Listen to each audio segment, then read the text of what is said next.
Hello, everyone. My name is Valentin. I'm a field engineer at Unity. I work with studios and help them to make the games better. So here are my contacts, and don't forget to follow me on Twitter. And this talk is about caveats of performance testing and optimization. And most of it is about testing and optimizing games for mobile devices. And I know that mobile games are very popular in Korea, so that would be probably useful for you. So most of my optimization talks, I start with a variation of this slide. And I do them a lot. So this is like a quick optimization algorithm, and it looks kind of simple. So basically what you need to do is first gather enough performance data from your game on the device, figure out what parts of it run, like don't perform well, basically. Make a list of possible optimizations based on your findings. Sort this list. So you want the top issues to be the ones which you would get more like benefit spending your time. And after that, the final part, but which is of course very important, is to actually go and implement those optimizations. So the algorithm is very easy, but it is extremely easy to make mistakes on every step. So as an example, for example, on the first step, sometimes people try to guess the bottlenecks. So they stare at the code and try to figure out what might go wrong. And this actually makes little sense if you don't profile and don't test your game. The next one is not profiling on target device. And I will show you a few examples of this. Like you kind of shouldn't profile in editor. You should know the right tools. And if you don't know the tools specific for your platform, be it Android or iOS, you definitely should read some docs or watch videos from other conferences. And a mistake would be like not to save data you got for doing the same test later. So the next, you need to actually look at the data and figure out what's going on. To do this properly, you would need enough knowledge of Unity, of target platform, of C# and stuff like that. Because like if you don't have enough knowledge, even if you have correct data, provided you did everything right on the first step, you just probably will not be able to see the exact performance issues. So after that, when you have a list of like possible issues, you should prioritize them properly. So I know, well, because I am a programmer, I know that many programmers like to optimize what they kind of feel like first, or what they like optimizing, without doing much tests. And this is not good usually. So, and the last step, you actually should go and do the optimizations, implement them. Because unfortunately, sometimes we visit a studio, we tell them what to do, like how to optimize their games, how to fix like this and that performance issue, but they never do this. So I don't know. Like you should make sure that you're actually doing the right thing, so implementing the optimization properly, and you should definitely test the performance after that. It is extremely important. And now I want to show you a few quick examples of like gathering the wrong data or not really understanding what's going on. So this has to be one of the funniest examples of wrong optimization I've ever seen. So example is the following.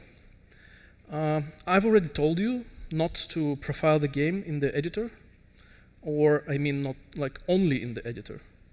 And we usually tell people not to do this, like profile the game only in the editor. So imagine you are a developer and you have this line of code marked label 1, and you see that this line of code, which is just GetComponent, it allocates like 60 bytes, 600 bytes of memory. And you're like, what? What's going on? Is there a bug? And you try to figure out how to optimize this. So the next 2 lines marked with 2 are actually kind of silly optimization of this performance issue. And if you run this code, you will see that these 2 lines don't generate any garbage.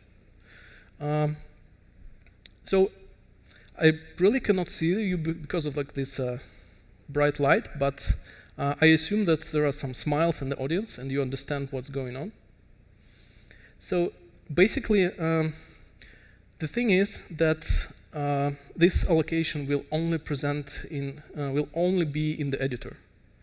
So this game object doesn't have an audio source component, and this is why Unity has to generate this, like a special null object and return it. So this is where the allocation comes from.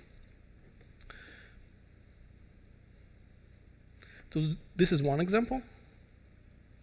The next example is kind of tricky, but also shows what weird behavior you can get in the editor if you're profiling only in the editor.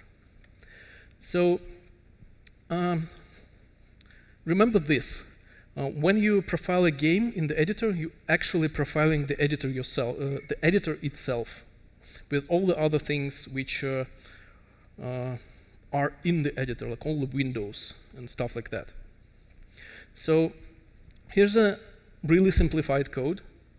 So label 1, we copy a texture, and at some point we want to get rid of it. And we're doing this with label 2.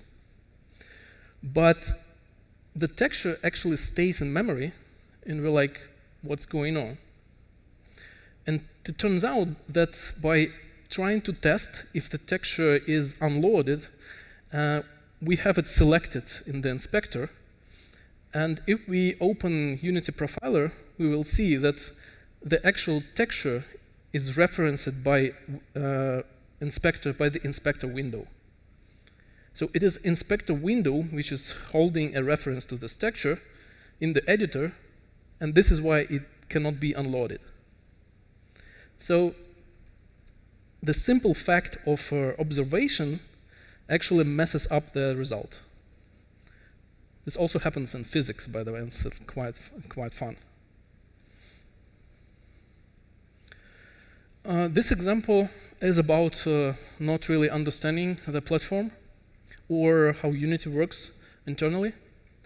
So I have a really simple scene with all geometry marked as static. So it should be batched statically together. So I run Unity frame debugger, and I see this. It reports static batch 1. So I'm okay, it works. But if I open a more advanced tool like Xcode frame capture, I see the following. I see many draw calls where Unity shows only one batch. So I highlighted draw calls, and you can see they have this sphere icon. Is it a bug? Is like frame debugger lying? Actually, no. The thing is that a batch can can consist of several fast draw calls.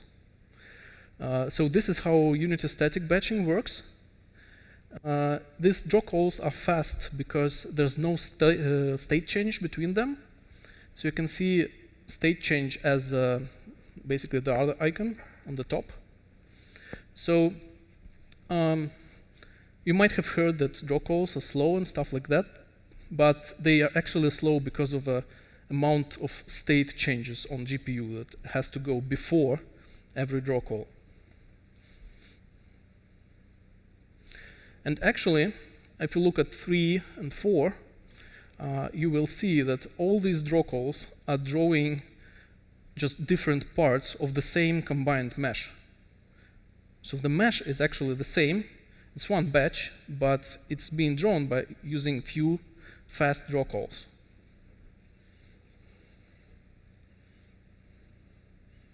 So these are a couple of examples. You probably could get wrong and shoot yourself in the foot, and it's not fun.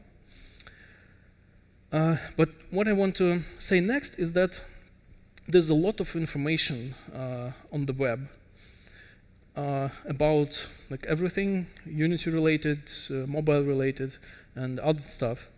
But this information might be outdated, it might be wrong, or not really relevant for your project or platform. For example, if you're building, if you're making a mobile game, probably some advice about desktop will not be applicable to your game. So while preparing to this session, I kind of wanted to find a decent example of that. And the funny thing is that I found a really interesting example of a blog post written by me. So at some point, I think it was like a year ago, I made this test, got some results, and wrote a blog post about it. So I decided to go read it and repeat it. So basically what you should do when you see a blog post which explains something performance-wise and gives you some numbers. So what is the test about? I guess you probably know that we have a C# part of Unity engine open sourced here. So it is a really good source of like reference information. So, but if you go there and check the source for vector3.1, you will see that it is actually a C# property.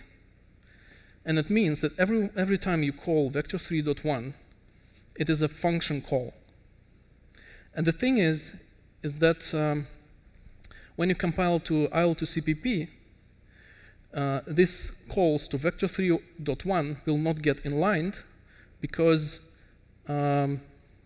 your code will be in one C++ file and all our code will be in other C++ files. So this will be a function call every time. So you probably should cache this if you're using vector3.1 in performance critical code. So I'm not going to explain what I did because we kind of don't have much time. But if you are interested, I left the link here so you can check it out and check out the results. I don't know. Okay. Okay, so I wanted to repeat the test. So I pretended that me from the past was some other guy, and I wanted to like make the same test. But apparently I did a really bad job that time, and because I made the test really not very repeatable. So the things I did wrong, so first I didn't really share the project I tested with. I didn't specify the Unity version, and I had to guess. So I found that project and it was with 5.4. And for the line of code above, I didn't specify the value of n I used. So I kind of didn't have numbers to compare with. So if you do tests, please don't do tests like this. And I really should go after all the unites I'm going to visit and rewrite all this again. So I ended up doing a different test. So the thing I tested was this. So I had like 5 different loops. One empty loop, one using vector3.1, one using a static variable, another one using local variable, and the last one was creating a new instance of vector3 every iteration. So I tested this on Mac, on Android, and on iPhone, and I got some kind of interesting results. So first, on Mono OS 6, it seems to be like everything is pretty much the same. You know that we can we can do IL2CPP standalone builds right now. So I did this on Mac. And you see I got different results. So I built a mono version of an Android player, and it seems kind of close to what I got on the Mac. I switched to IL2CPP and checked if 32-bit and 64-bit are different. And you can see that 64-bit performs kind of much better. And this is actually this was one of the results from the previous test. That this kind of operations, like vector math, is much better, much more performant on 64-bit architecture.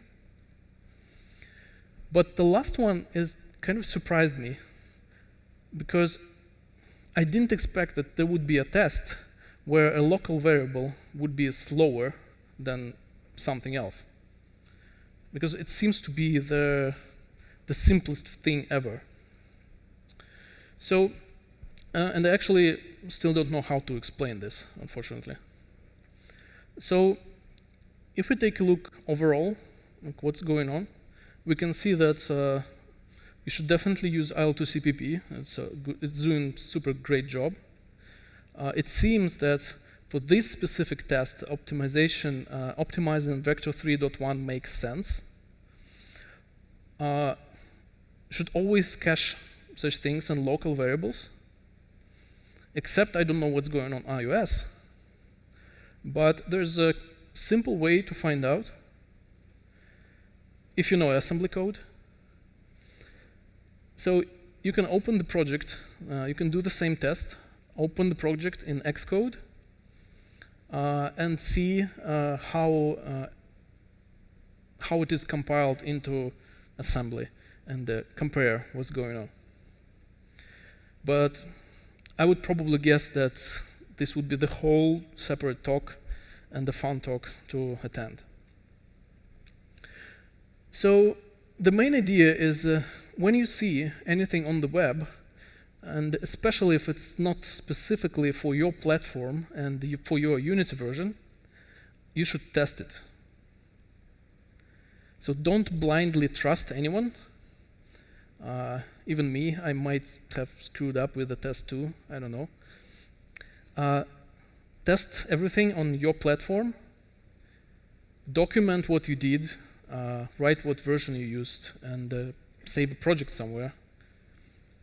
And of course, when a new Unity version comes up, you probably should do the same tests with this version. Because when I started to dig into generated C++ code and assembly code, I actually found out that it looks different, because it now generates different code. So something might have changed between these versions, and maybe this could explain the performance difference. So if doing performance testing is fun, doing performance testing on mobile devices is much more fun. So the thing is that like now, if you go to a, I don't know, Apple or Samsung presentation, you will probably see a slide which says that this mobile phone on some tests is more powerful than this MacBook Pro, for example. But there's a caveat.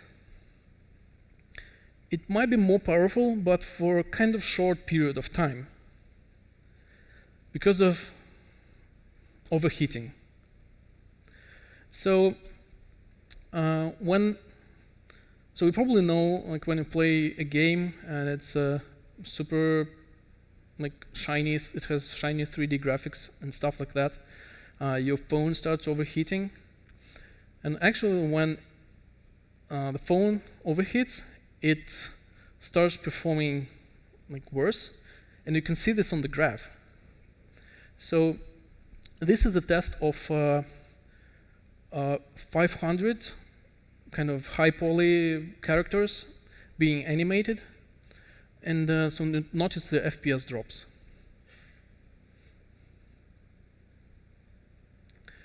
So if we take the same test on other phones, you can see that old phones perform better. The old phones are the ones like the green and the red. And the interesting thing is that when new phones are overheated, they perform kind of similar to old phones. So if you're making a challenging game for a mobile device, you probably should think about it. So what's up? Oh, by the way, I didn't mention that, but these are all iPhone devices. But it's there. It's written there. So what happens on Android devices? Is it better? Is it worse? Actually, it's kind of worse. So if we look at Galaxy S8, it seems to be going up and down a lot. And Pixel XL seems to be a bit better, but that wobble at the end is like a bit troubling. And when you do performance testing, you really don't want to be getting your data in that particular area.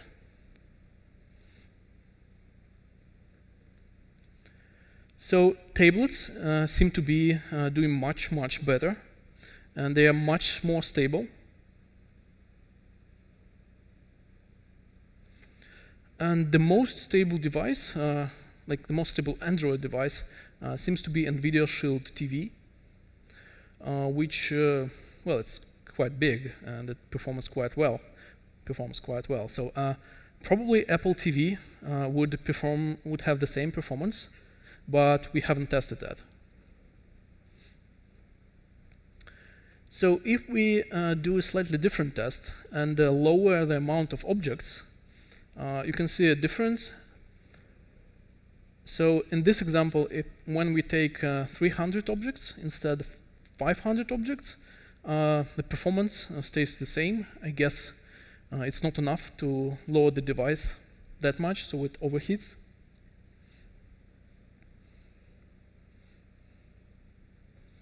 So we have that.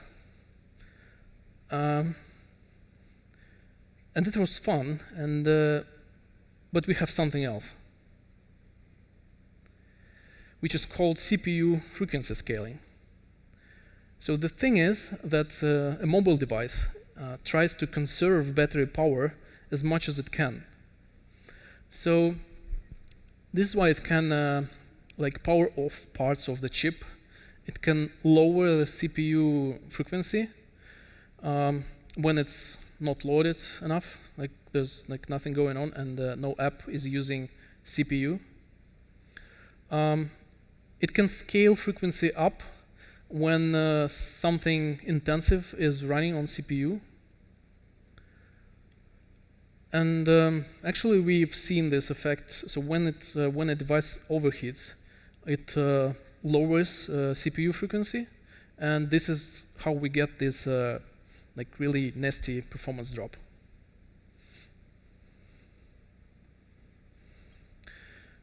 There's actually a really easy way to see this in action.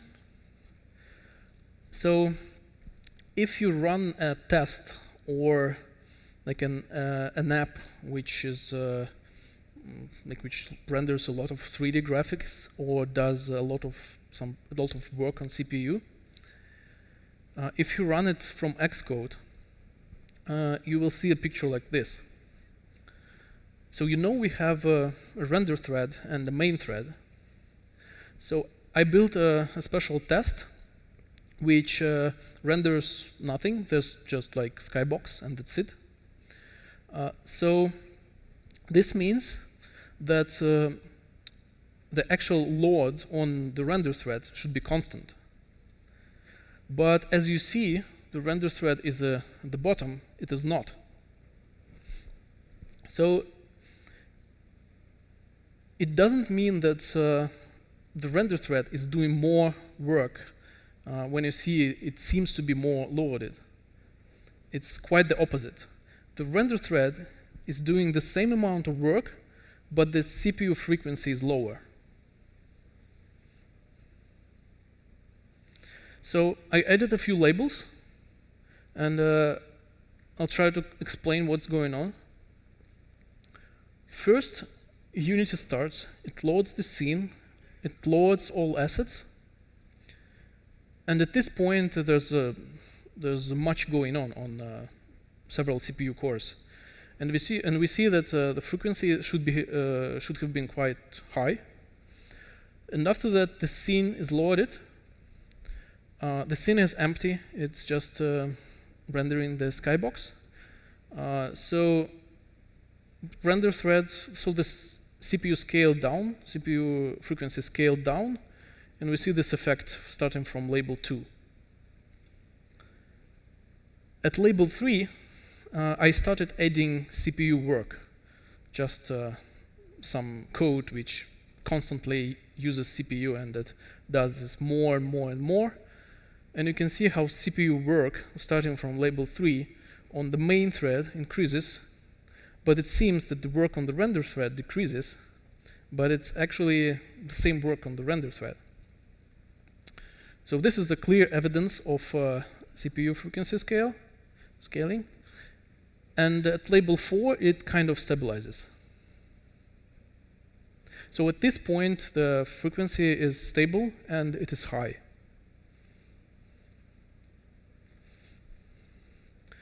So here's a screenshot from Profiler. And you have probably seen something like this. So when you have a code which constantly does the same amount of workload, but the graph seems to oscillate a bit. And this is the evidence of frequency scale seen by the profiler. So you definitely don't want to do your tests when this frequency is scaled down. There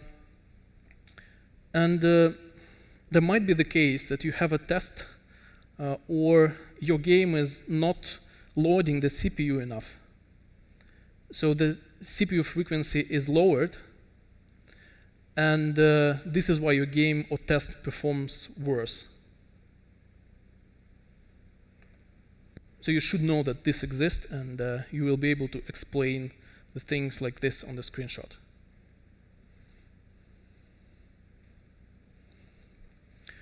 So you're probably asking how to see this in the game or in the test itself, because we've used like a standalone tool and connected it to the game.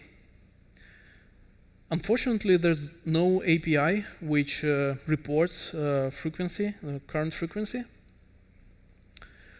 But there's a tricky way, so we can measure it.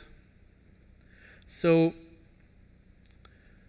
and it's quite simple. So we need to run some code which we know runs in a constant time. We need to measure how much time it took and actually compare with some predefined value. And this is a really tiny native plugin, which literally does a lot of nothing. So it executes a bunch of no-op instructions.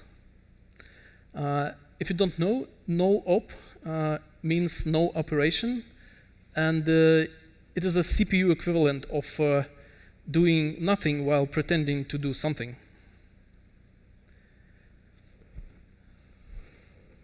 So we can measure how much time it took to execute a few iterations of this.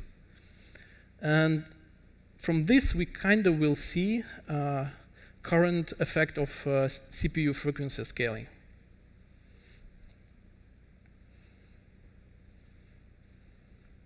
So I ran this test I explained earlier on an iPhone.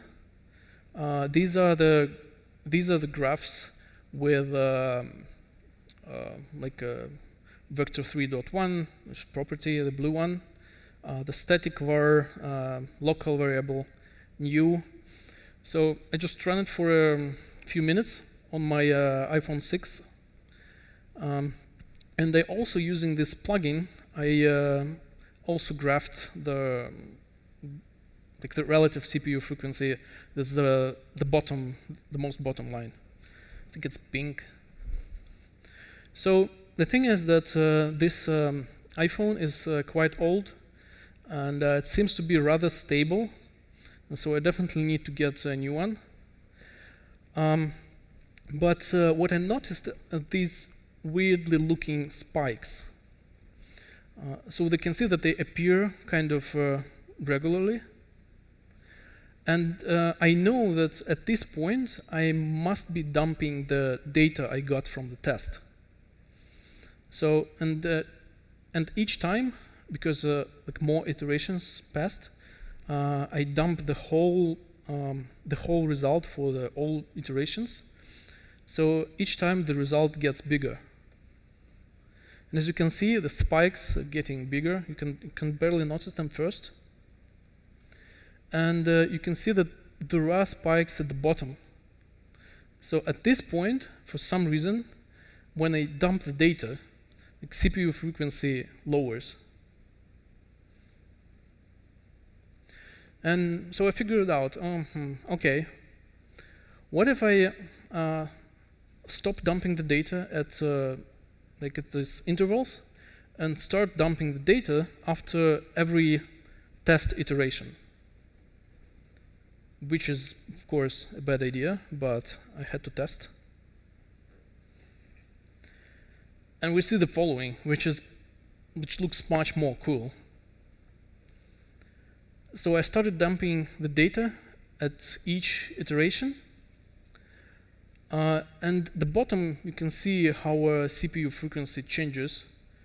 Because for some reason, I don't yet know, this actual process of preparing the data and sending it to the desktop apparently lowers the frequency.